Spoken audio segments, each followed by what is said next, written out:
This is Ungagged Interviews with Neil Anderson. I'm here in Glasgow City Chambers with Councillor Dan Hutchison of the Scottish Green Party. Good morning, Dan. Good morning, Neil. How are you doing? I'm not too bad, how are you? I am doing very well. You first became a councillor in the last local elections in 2022. How have you found the job of being a councillor? I would say it's been an interesting culture change for me. I suppose I've always worked kind of shifts and worked very strange hours, but I don't think I've necessarily worked as many hours as I do now.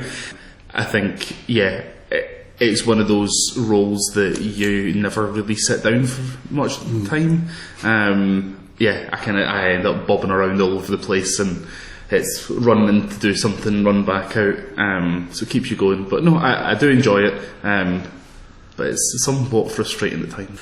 Okay, well, since that election, the Scottish Greens have won a number of things within Glasgow City Council. What kind of wins has there been? Yeah, so we've won quite a lot of things, to be honest. From my portfolio, I deal with workforce and fair work. For the Green Group, we've had probably two big wins. The first one was the 4-day work week feasibility study commitment we got right after the election. So the council did a bit of work into how much it would cost to move to a 4-day work week and identifying the risks and the kind of pinch points or the pain points and how we would manage that transition. The big ones being cleansing operation, health and social care, particularly social care workers and teachers, or kind of education full stop, because they are required on a constant basis. In education, if you removed a day, say, you would then fall foul of parents working times. Very difficult. Yes, and that would cause more tension than is necessary. But we have the kind of outline of how we could do it, and how much it would cost, and how much work it would take to get there. The Scottish Government are at the moment putting out their, or the word last we heard, they like to change their minds. So they are supposed to be doing a pilot of public sector workers. I'm quite hopeful that Glasgow gets included in that, but we'll have to wait and see what they decide. I think they'll probably end up doing their own departments in Quangles first. But hopefully at some point they pick a local authority, and Glasgow's the only one in Scotland, I think, that would be ready for it. So hopefully we get to see how that pans out then. The other big win is the Get Me Home Safely United Hospitalities campaign. They've been running that campaign for a long time, so the council are on board with it, and we're hoping that there's some parliamentary change that allows the licensing board to make strong conditions on licences that they have to provide transport home for their staff. So hopefully it's a start. And maybe not directly in your remit, but any kind of environmental policies? Yeah, obviously the LEZ came in, which is making a massive difference. My colleague Larry McConnell chairs the council's Net Zero and Climate Monitoring Progress Committee, and the amount of work through there we could probably spend a day talking about, to be honest. But there's a lot of work on more street trees, and particularly from my ward in Govan, we're working very hard to get the cycle network on the ground and actually built, which I've been describing as Copenhagenise the city, but Govan gets to go first, as it rightly should. On the LEZ though, what about there's some taxi drivers are still jumping up and down at the implementation of it? Yeah, I suppose it's been one of those ones that have been difficult to roll out. There's been a lot of funding, and while we still exist in a free market, you kind of have to go with how the suppliers work. There certainly is some supply chain issues. I think there's only one taxi company have any on the market at the moment, and we've got a few taxi drivers that are perhaps only a year or two from retiring, so they maybe don't want to change cars, and that's fair enough, understandable. But at the end of the day, it's about saving kids' lungs and the old folks' lungs. That's the point, and I think the council have gone over and above to try and support people. It's been a good few years that we've been trying to get everyone on board, and the number reduces every single time we look, so I'm hoping it gets there by the start of June. And one certain win was in a by-election in Hillhead Ward. Yes. One more councillor in that by-election. Yeah, I think it's the first time the party's ever won a by-election, which was nice, to say the least. And Shona Hoy's definitely a very helpful addition to the group, and she's hit the ground running, so hopefully we'll see more from her. And 2 Green councillors in that ward. Yeah, it's probably... I've not looked back in history books, but it may be the first ward in Glasgow that's not had a Labour councillor in it, certainly since the introduction of multi-members. So yeah, I don't live in Hillhead obviously, but I'm sure the good people of Hillhead are reaping the benefits already. That's good.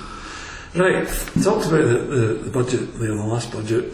There are certainly one part of it which is a bit of controversy at the moment and getting a lot of coverage from all around, including a motion coming up in the Scottish Parliament to debate it, and that is the cuts that have been made to the education budget. Do you have anything to say on that? Yeah, I mean, it's every year the council gets a worse and worse budget from the Scottish Government, and we're landed to try and find savings. None of it's pleasant. I don't think any of us got in to manage decline, which is what we're having to do through the budgets. The education, I think Greens have spent a long time trying to stop education cuts, but when the settlement came through from the Scottish Government this year, there is genuinely no other option. No party was able to table a motion without any education cuts. Some parties didn't table any for this year. We did a 3-year budget this year. Some didn't do it for this year, but they were then forced some compulsory redundancies for next year. It's a core funding issue, and I know from speaking to members of all other parties, literally no one wants to do this.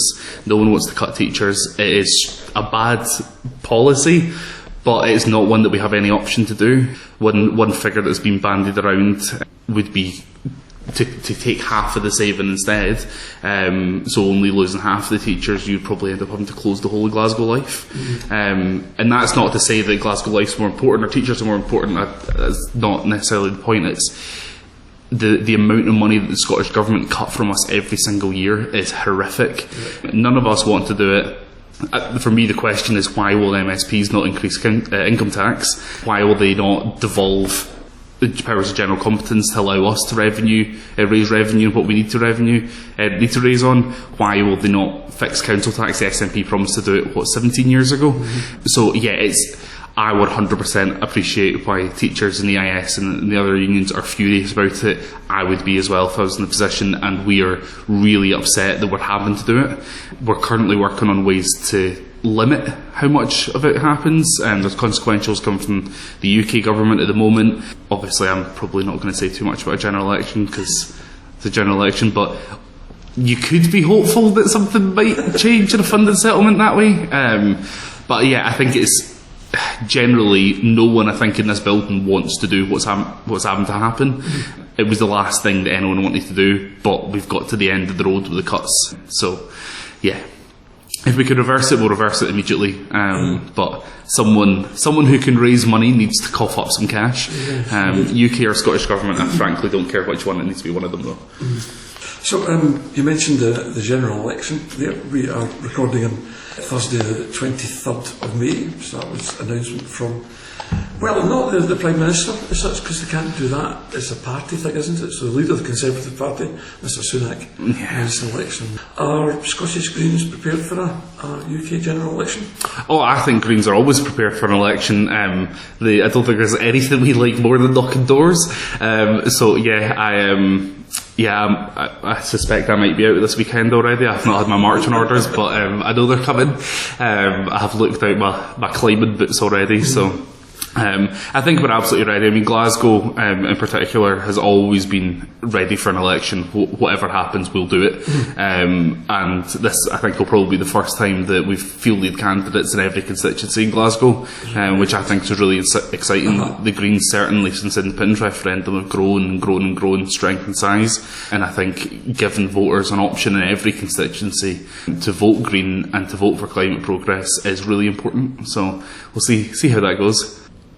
Recently, we had Hamza Youssef ending the Butte House agreement in the Scottish Parliament. Has that had any effect on Scottish Green local councillors? I think it's probably too soon to tell. I think as we're working on the ground, no. We work quite well with the SNP here. We like to call it grown-up politics, which other parties don't necessarily participate in. But I think there probably will be an impact at some point. I know particularly some of the work that Patrick did around funding for active travel infrastructure. I suspect less cycling enthusiastic or less green orientated ministers for transport and active travel will likely not be as keen to spend as much money. I think that's probably a safe guess. So that money might dry up. I think Glasgow jumped on it while we had it, and we've introduced a lot, and there's a lot in the pipework. But how things work on a day-to-day basis in Glasgow, nothing's really changed. Right, now on you personally, I know that you're a strong trade unionist and were, or have been or still is, involved in the ambitions to set up a workers' cooperative in the currently closed down 13th Note bar, restaurant and venue. Why is trade unionism important to you? So this is a good question. I think for me, I am probably more sceptical of party politics than an elected party politician should be. I think there is a point in having elected party politicians, but I think the power being centralised around politicians is unhelpful. And I think for me that's where trade unionism has always been the more guiding light. I think particularly organised workers know how their workforce should operate better than any politician should. Even politicians that have lived experience in the sectors, that have been involved in things, might be well educated, whatever, they still don't know how things work as well as the people who do the things. And I think for me that's why I got involved in trade unionism. That I, as a worker, knew that the way that management of the restaurants that I worked in were useless, and if we just were able to self-organise, we would be much more effective. And it would be a better working environment, and it would be a safer working environment. And I suppose that's that's probably where I came from trade unionism, a better way to operate democracy than we currently have. Okay. Well, Dan, thank you very much for your time. It's been good talking to you. Thanks.